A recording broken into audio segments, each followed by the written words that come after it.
Boa tarde. A nossa aula hoje será de história. Então, pegue a apostila e vamos começar. Observem aí na página 36 um fluxograma com a queda do Império Romano, desde o começo até o fim. Vários fatos, que sucederam e influenciaram essa queda.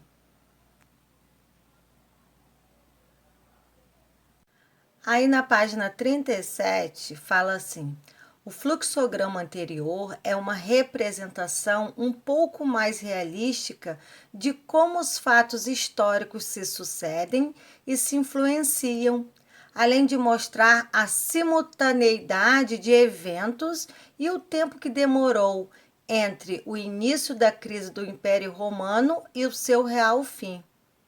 Saiba mais.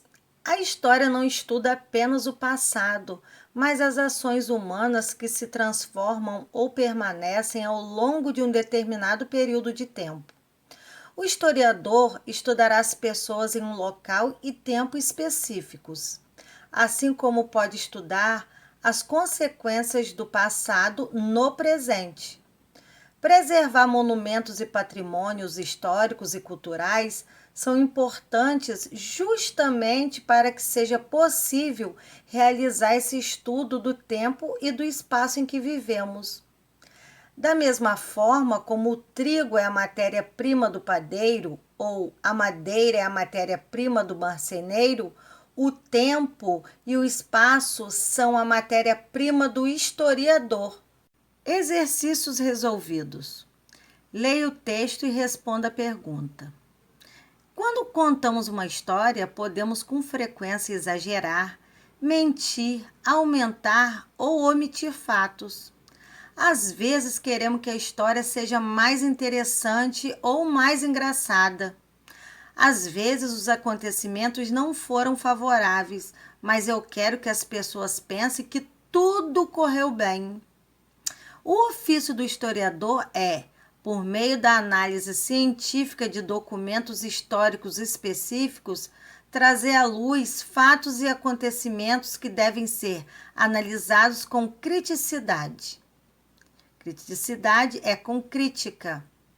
O historiador deve, como educador, mostrar aos seus alunos que nem sempre as coisas acontecem da maneira que acreditamos ter sido. Aqueles que contam a história, geralmente o vencedor ou que tem poder, a relatam de uma forma que seja favorável a ele e aos seus interesses. Os monumentos históricos, por exemplo, são documentos que mostram justamente essa disputa de interesses em torno dos acontecimentos. Então, aí na página 38, de acordo com a leitura do texto, questão 3, qual é o ofício do historiador? O ofício ou o trabalho do historiador é analisar os documentos históricos a partir de métodos científicos para extrair deles as informações que deseja. A análise de documentos deve ser muito cuidadosa e se pautar em inúmeras teorias e pesquisas científicas. O historiador deve buscar a verdade dos fatos históricos, sempre com cuidado de saber que toda história tem dois lados e, portanto, devemos ser bastante críticos ao interpretá-la, pensando em quem a contou, por que a contou daquela forma e quais os interesses dos envolvidos e etc. Então, o historiador ele investiga e interpreta criticamente os acontecimentos, né? Ele não chega e simplesmente ouve o depoimento de uma pessoa ou de outra pessoa. Ele faz uma busca, uma pesquisa minuciosa para saber a veracidade dos fatos.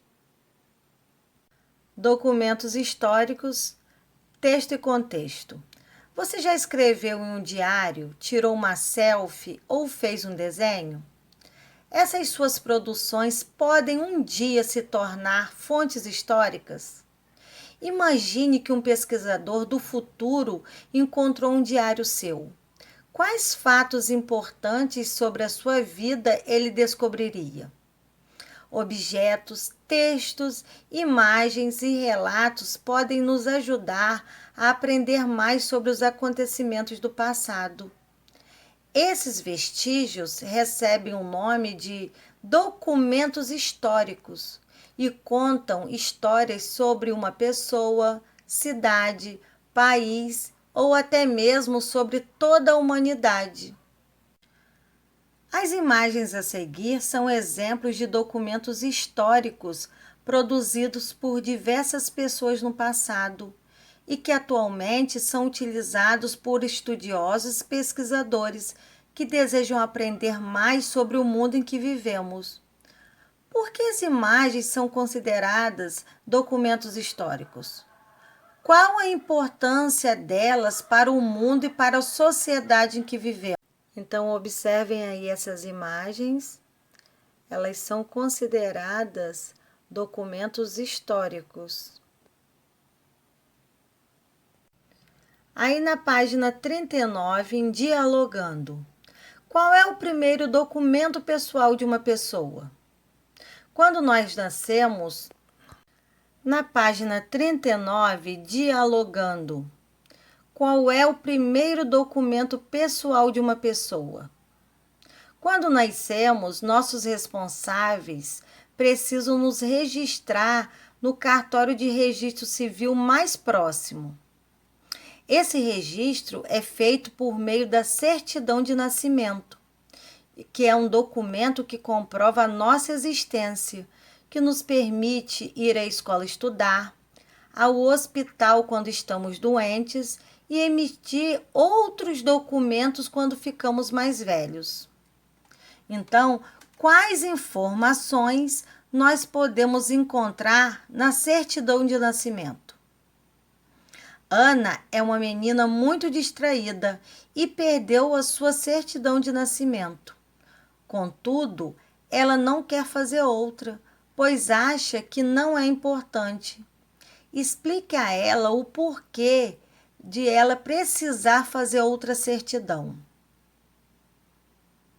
Agora, a última questão aí você sabe qual documento é considerado a certidão de nascimento do Brasil? Não precisa fazer, pois estudaremos mais à frente, na página 42. Então, por enquanto, vocês respondam apenas essas duas. Em teorizando, a certidão de nascimento é fundamental para que possamos emitir documentos como identidade, passaporte e carteira de motorista. Da mesma forma que a certidão de nascimento, esses outros documentos também são pessoais e cada um tem o seu. E assim encerramos nossa aula de história. Qualquer dúvida é só me conectar.